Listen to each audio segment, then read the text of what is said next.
En 1961, Tanganica consiguió finalmente su independencia de Gran Bretaña. En la medianoche del 9 de diciembre, ondeó por primera vez la bandera del país.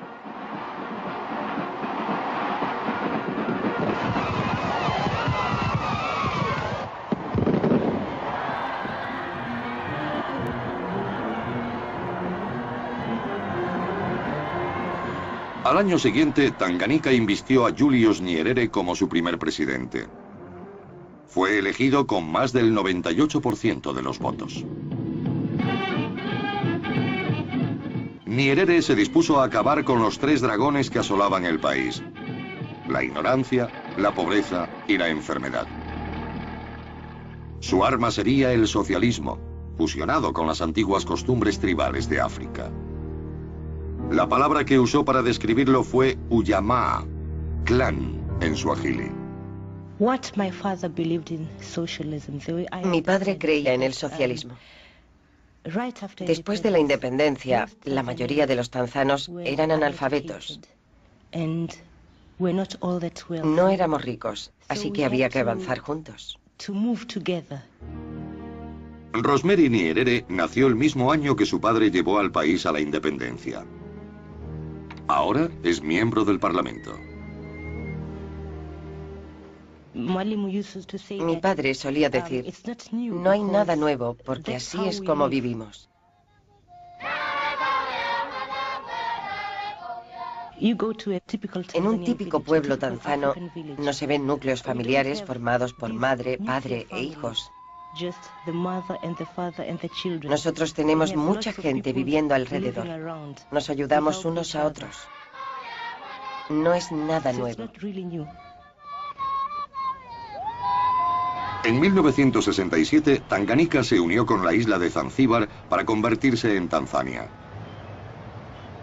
Nyerere llevaba más de 4 años abogando por su socialismo africano, pero aún no lo había impuesto en el país. Entonces decidió convertirlo en ley. Nyerere diseñó el camino hacia el socialismo en un discurso que fue conocido como Declaración de Arusha. Fue una declaración, no solo para Tanzania, sino para toda África. Otros africanos se fijaron en él porque era el intento más completo y más ambicioso de crear una especie de manifiesto comunista para África. Nyerere nacionalizó bancos y grandes industrias, prometiendo dar a los obreros el control de los medios de producción. Las inversiones extranjeras serían rechazadas en nombre de la independencia. Según Nyerere, el socialismo prepararía el terreno para la verdadera independencia. Con la declaración divulgó muchas cosas, una especie de utopía. Parecía que junto al desarrollo económico se creaba un nuevo ser humano.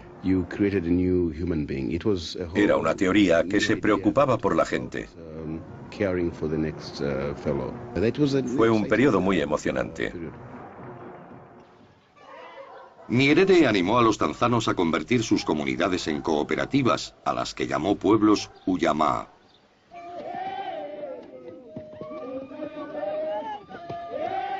Estos nuevos poblados construirían el socialismo y darían acceso a escuelas, hospitales y agua.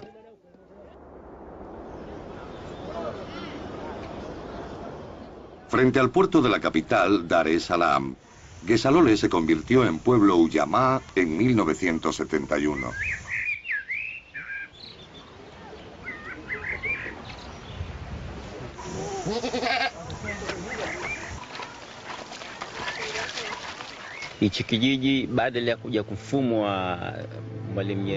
Cuando Nyerere nos animó a formar pueblos ujamaa, nosotros fuimos los primeros en responder y convertir el nuestro en lo que él nos pedía. Cuando empezamos a llevar ese modo de vida, pudimos construir instalaciones para las aves y la pesca. Por ejemplo, ese barco de ahí no lo teníamos antes. Lo hicimos por propia iniciativa y logramos avances.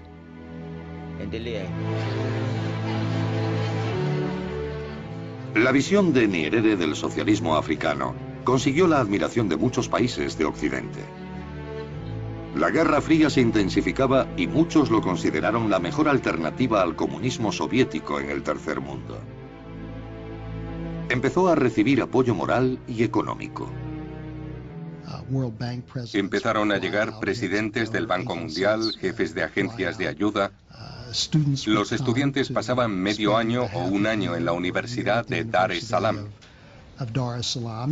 A mediados de los años 60 y principios de los 70, la universidad era un gran centro de reuniones. Fue un intento serio y razonable de socialismo. Existía la sensación generalizada de que había que apoyar ese experimento.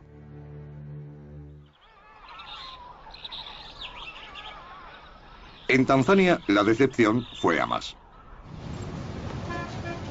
Empezaba a parecer que la versión socialista de Julius Nyerere no era tan democrática como esperaban sus partidarios.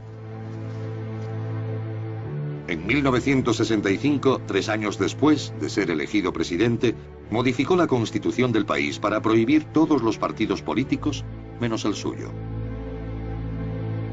En cierto momento le preguntaron si un sistema de partido único incluiría garantías contra el abuso de poder. To some extent, there are safeguards, but I have sufficient power under the Constitution to be a dictator. This is a dilemma of this movement. Sometimes you build the leader to the extent that at the end, when you think you have become free, the fellow has become so powerful you don't know what to do with him. Nyerere buscaba más allá de Occidente un modelo de socialismo que encajara más con un país pobre como Tanzania. En 1965 hizo su primera visita a China. El año que fuimos a China, Tanzania sufría hambruna. En aquel momento éramos solo 15 millones de personas. En China había 1.000 millones y todos comían. 1.000 millones. Hacían sus propios ferrocarriles, tenían ingenieros, construían sus casas y carreteras. Y nosotros no podíamos hacer ni siquiera un puente. China empezó a interesarse por el desarrollo de Tanzania. Terminaría contribuyendo con más de 2.000 millones de dólares en ayudas, más de lo aportado por cualquier otro país. La amistad entre ambos estados se intensificó y la visión de Nyerere del socialismo pareció virar cada vez más hacia el modelo chino.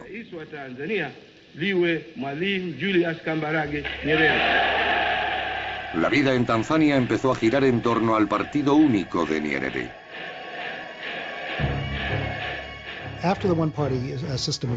Después de que se pusiera en práctica el sistema de partido único en 1965, el país empezó a ser cada vez más autoritario. Se estableció, por ejemplo, la Juventud del Partido, que pretendía de alguna manera imitar a la Guardia Roja de China. Los grandes periódicos eran del régimen. Los medios de comunicación estaban bajo el control del gobierno. El movimiento de sindicatos independientes fue absorbido por el partido gobernante. Toda asociación independiente fue suprimida o sometida al control del partido.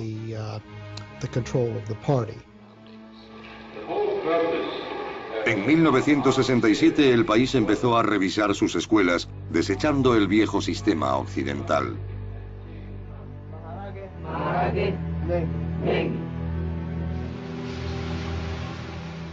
Los estudiantes empezarían entonces a aprender profesiones técnicas y la ideología socialista. Dejó de estudiarse ciencia, física, química y biología. Decían que eso era un triunfo, pero para nosotros fue el final de todo. Christopher Tikila es pastor de la Iglesia de la Salvación de Dar es Salaam y líder del partido de la oposición en Tanzania.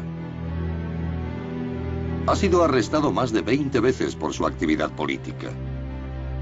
Sus problemas con el gobierno comenzaron cuando estaba en secundaria. Todos los profesores eran de Occidente y nos enseñaron la santidad de la vida humana, la dignidad y esas cosas. De repente, esa gente a la que nos habían hecho llamar hermanos, porque vivían en democracia y disfrutaban de derechos humanos, eran ahora imperialistas. Estaba confuso. Los tanzanos no abrazaron todos los aspectos del experimento socialista de Nyerere. Por mucho que se les animó, no se desplazaron a los pueblos Ujamaa. En 1973, Nyerere perdió la paciencia. Ordenó redistribuir a todos los tanzanos por los pueblos planificados en menos de 3 años. Hubo problemas desde el principio. Durante la ejecución del programa se cometieron algunos errores. A veces un pueblo se reubicaba en un lugar donde no había agua. A veces los hombres del gobierno se comportaban de una manera brutal. Esas cosas pasan a veces.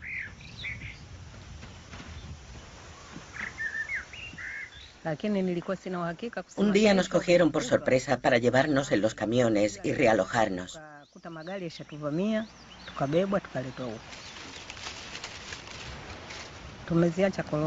Tuvimos que dejar las castañas allí, cuando estábamos a punto de recogerlas. El pueblo de Satuni Abasi fue reubicado en 1974. No todos quisieron irse.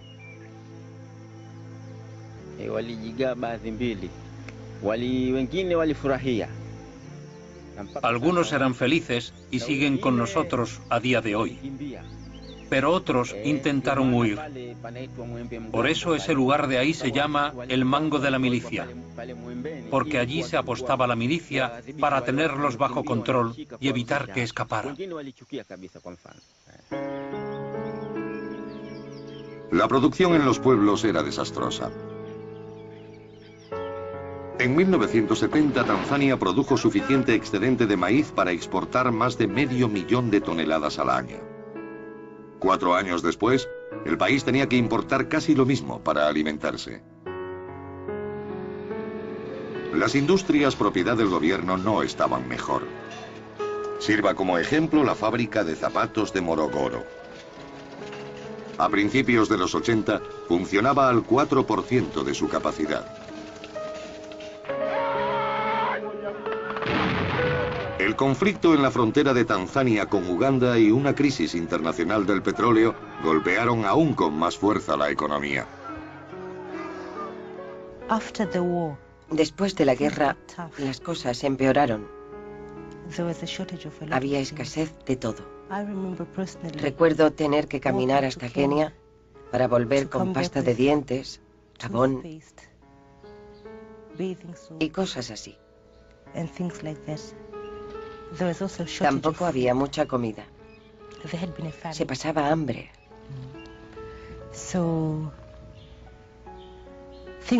Las cosas iban muy mal.